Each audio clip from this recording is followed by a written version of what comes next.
অবশেষে নষ্টাগিরির খোঁজ পাওয়া গেল। কোথাও একটা দাঁড়িয়ে রয়েছে, একজন এসে তার ভিডিও করে নিয়েছে লুকিয়ে লুকিয়ে। অবশেষে এই ভিডিও দেখার পরে তার রিয়াকশানটা দেখো।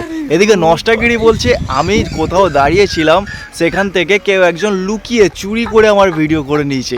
তো ভাই প্রথম কথা হচ্ছে, দেখে তো মনে হচ্ছে এটা কোনো পূর্ব মেদিনীপুরের কোনো অংশ নয়, ও পূর্ব মেদিনীপুরের বাইরে আছে, কারণ ওকে পূর্ব মেদিনীপুরের লোকেরা খোঁজ করছে প্রথম কথা।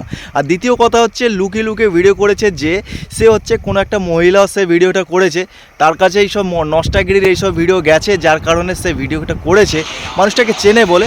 তবে দেখো সামনাসামনি একটা ভিডিও করতে গেলে যে কোনো মানুষের লজ্জা লাগে।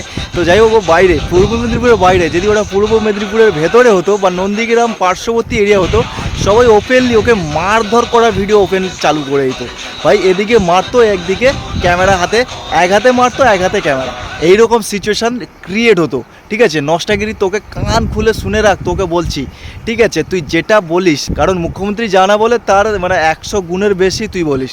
ঠিক আছে, যেমন মনে হয় তুই একটা কোনো বড় এমএলএ কি যাই হোক সাংসদ কিছু একটা হবে, তবে এত বড় হোসনি যে তুই একদম মানে বড় বড় ভাষণ দিয়ে চলে যাবি। তুই একটা পাড়ায় গায়ের মেয়ে ছেলে, এইভাবে এতটা উত্তেজিতভাবে কথা বলা তোর উচিত হয়নি। সবার সামনে এসে ক্ষমা স্বীকার চা।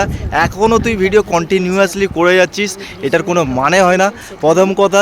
আর দ্বিতীয় কথা হচ্ছে তুই ভেবে নিস না যে এটা এখনও সেই সরকার রয়েছে। এই সরকার আলাদা, এই সরকারের মতবিদ আলাদা, বুদ্ধি বিচার আলাদা।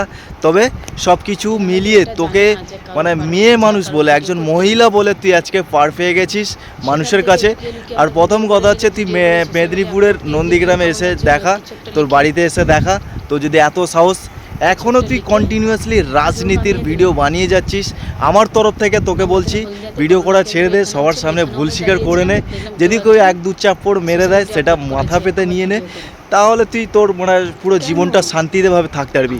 আর ওকালতি কথা বলিস, যেটা ওকালতি ভাই তোকে কেউ বাঁচাতে আসবে না। মোফাজ্জল ইসলাম যে এই কেসটা হয়েছে না, ওই কেসটাই তুই যাবি, সেম ব্যাপার। ঠিক আছে, আর যাই হোক, মেয়ে মানুষ হয় বলে তুই এতক্ষণ মানে সত্যি কথা ঘুরে বেড়াচ্ছিস। এটা যদি কোনো ছেলে হতো আজকে সেই রাস্তায় নামাতো দূরের কথা, তোকে পাবলিক উদম খেলাতো। যাই হোক, তুই অনেক ভুল করেছিস দেশের জনগণকে নিয়ে, প্রধানমন্ত্রী থেকে শুরু করে সবাইকে নিয়ে। তো সেইগুলো একটু স্বীকার করে যা যে আমার হ্যাঁ ভুল হয়েছে, আর করব না। জনসাধারণের কাছে একটা ভিডিও বানিয়ে ছেড়ে দে, রাজনীতি ভিডিও করা ছেড়ে দে, অন্য কিছু ভিডিও নিয়ে ভাব, অন্য কিছু ক্রিয়েটিভিটি দেখা, রাজনীতি ছেড়ে দিয়ে। যাই হোক, যদি বাঁচার ইচ্ছে আছে, আর যদি বলিস না আমি এইসব নিয়ে কন্টেন্ট ক্রিয়েট করব, পয়সা কামাবো, করতে পারিস, আমার কোনো চিন্তা নেই। আর হ্যাঁ, সত্যিকারে যদি তোর দম আছে, মেদিনীপুরের যে কোনো একটা অংশে এসে দেখা, এসে বলবি যে হ্যাঁ পাবলিকের সামনে, হ্যাঁ আমি নষ্টাগিরি বলছি, আমি এসেছি মেদিনীপুরের অমুক জায়গাতে, এই জায়গাতে। দেখো ফাঁকায় এসে তো যে কেউ ভিডিও বানাতে পারে, তুমিও গিয়ে এক জায়গায় ফাঁকা জায়গায় দাঁড়িয়ে হ্যাঁ তোর মেদিনীপুরে এসে গেছি না, পাবলিকের মাঝখানে গিয়ে ভিডিও বানিয়ে দেখা, যেখানে ক্রাউড বেশি, যেখানে যেইটা বাজার ভিত্তিক এলাকা, ওই সব জায়গাতে গিয়ে ভিডিও বানা পাবলিকের সামনে, তাহলে বুঝবে হ্যাঁ তোর দম আছে। আর ওই রকম যেটা তুলে ধরছিস যে হ্যাঁ আমি প্রতিবাদ, হ্যাঁ সেই প্রতিবাদকে আজকে তুই রাস্তায় নেমে করে দেখা, দেখি তোর কতটা প্রতিবাদী তুই। একজন প্রতিবাদী মেয়ে হিসাবে তোকে আমি বলছি, প্রতিবাদ ওই রকম হয় না। প্রথম কথা, প্রতিবাদ করতে হলে কোনো নির্দিষ্ট পার্টিকে লক্ষ্য করে প্রতিবাদ করা যায় না।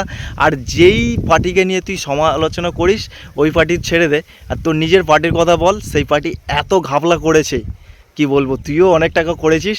যাই হোক, জনস্বার্থে বলছি সবাইকে, যদি ও ভুল স্বীকার করে ওর নিজের মুখে করে নিক, আর যদি না করে, নন্দীগ্রামে ভাই মানুষ ওকে রেগে আছে, মানে পেটাবেই শিওর, আমার পুরো ধারণা, কারণ আমি মেদিনীপুরের ছেলে, আমি জানি ভালো করে।